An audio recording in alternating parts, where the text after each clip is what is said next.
¿Te has preguntado cómo es que tu cuerpo se oxigena? Es gracias a una diferencia de presión. Empecemos. Una célula realiza trabajos metabólicos que incluyen oxígeno, que lo toman de la sangre, lo utilizan y lo transforman a dióxido de carbono, que pasa a la sangre.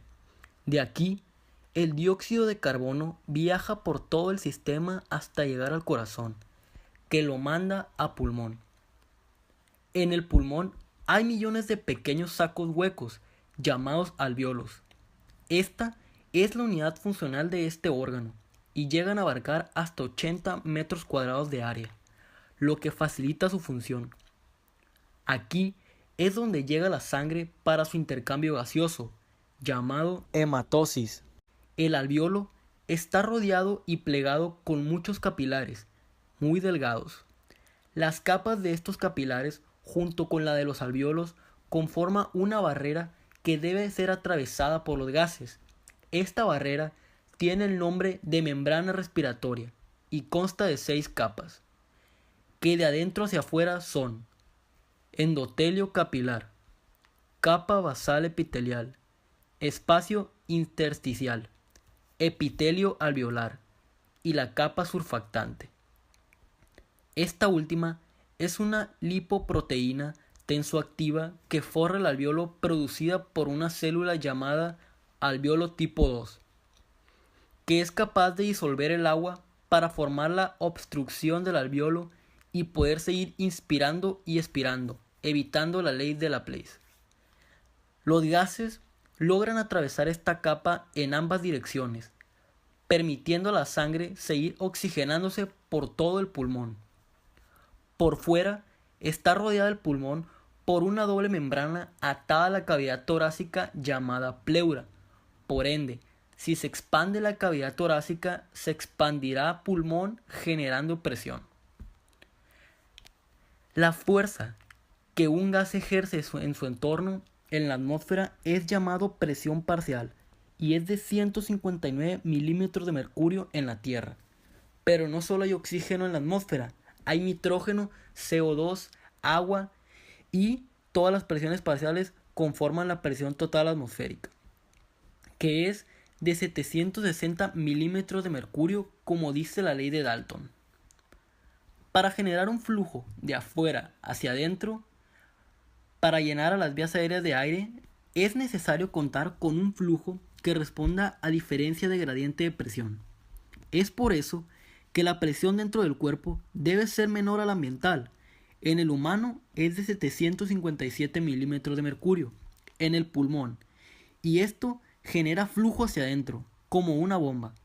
En cambio, la pleura tiene una presión de 754 milímetros de mercurio. Debe ser menor, pues se debe mantener plegado al tórax. En la expiración, las presiones deben ser mayores que la ambiental para generar flujo hacia afuera. El de pulmón es de 763 milímetros de mercurio y la de la pleura de 757 milímetros de mercurio, para evitar colapsos. De igual manera, como en la inspiración hay mayor volumen, la presión es menor, lo que tiende a sacar el aire. Lo contrario en la expiración, de acuerdo con la ley de Boyle. La ventilación, proceso mecánico en el cual se inspira y expira, es dado por los músculos. En la inspiración normal, la no forzada, se contrae el diafragma, ampliando el volumen de la cavidad torácica.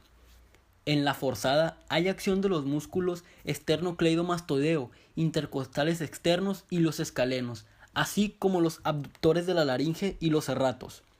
En cambio, en la expiración es diferente. En la pasiva no hay acción muscular, solo es dado por la relajación del diafragma.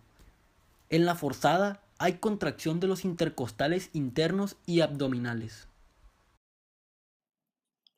El pulmón tiene una capacidad cuando es involuntario, o sea, cuando no hay inspiración ni expiración forzada, llamada capacidad corriente, siendo de 500 mililitros. Esta es la cantidad que sale y entra normalmente aproximadamente. Cuando hay inspiración forzada, este volumen aumenta hasta 3000 mililitros.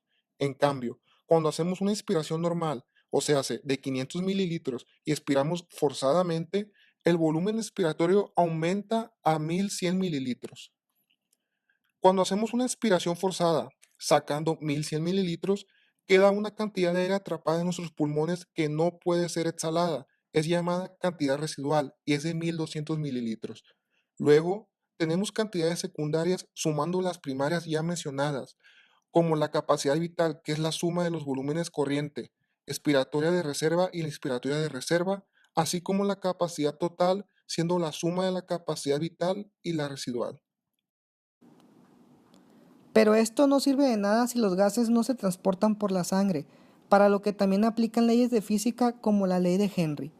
La presión de oxígeno en el alveolo del inspiratorio es de 105 milímetros de mercurio, mientras que en la sangre es de 104 milímetros de mercurio, provocando la carga de hemoglobina en el alveolo. Lo contrario de esto con el del dióxido de carbono, hace su presión con el alveolo de 40 milímetros de mercurio y en la sangre de 46 milímetros de mercurio. Otra ley es la capacidad de difusión por la membrana respiratoria. Esta es de 221 mililitros sobre minuto sobre milímetros de mercurio de oxígeno y de 400 milímetros sobre minuto sobre milímetros de mercurio de dióxido de carbono. Esto nos dice que la capacidad de hematosis tiene una capacidad alta para desechar el dióxido de carbono, evitar sus complicaciones aunque su presión sea menor que la del oxígeno. La descarga de la hemoglobina es contraria en la periferia, puesto que los valores de la presión del oxígeno y dióxido de carbono se invierten y predisponen el paso de oxígeno a las células. 1 gramo de hemoglobina puede transportar hasta 1.34 milímetros de oxígeno y 100 mililitros de sangre contiene 15 gramos de hemoglobina. Esto significa que 100 mililitros de sangre transporta 20 mililitros de oxígeno. Por ende, un hombre de 70 kilogramos y de 5 litros de sangre contiene 1000 mililitros de oxígeno circulando. Esto es afectado en parte por la saturación de la hemoglobina, dada por el 2,3-difosfoglicerato. El 2,3-difosfoglicerato es un derivado de la glucólisis anaeróbica, lo que sirve de señal que la célula empieza a trabajar sin oxígeno. A menor 2,3-difosfoglicerato, mayor afinidad de la hemoglobina por el oxígeno. En una menor presión del oxígeno, el llamado efecto Bohr provoca una saturación del 75% de la hemoglobina. El efecto Bohr es acompañada por una acidez de pH por una mayor concentración de dióxido de carbono. Así, el efecto Bohr es una compensación soltando más oxígeno.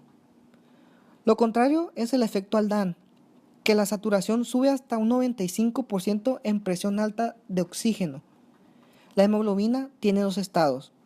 Tenemos un estado tensa, que se presenta de 4 maneras, como carbaminohemoglobina, contiene dióxido de carbono, carboxihemoglobina con monóxido de carbono, un estado relajada, donde está combinada con oxígeno y es llamada oxihemoglobina. El potencial de acción de las señales respiratorias son llamadas potenciales en rampa, caracterizadas por una despolarización de 2 segundos que refleja la inspiración y una repolarización súbita de 3 segundos, tiempo suficiente para realizar la respiración. Este potencial se produce en el bulbo raquídeo, justo en las terminaciones de los nervios craneales 9 y 10, en el núcleo del tracto solitario específicamente, en un grupo llamado grupo dorsal, regulando la inspiración normal. Cuando se requiere una respiración forzada, entra en acción un grupo en el núcleo ambiguo llamado grupo ventral, que controla también los músculos abdominales. Otro grupo encargado es el llamado neumotáxico, que controla la fase de llenado del ciclo pulmonar, aumentando o reduciendo la frecuencia respiratoria.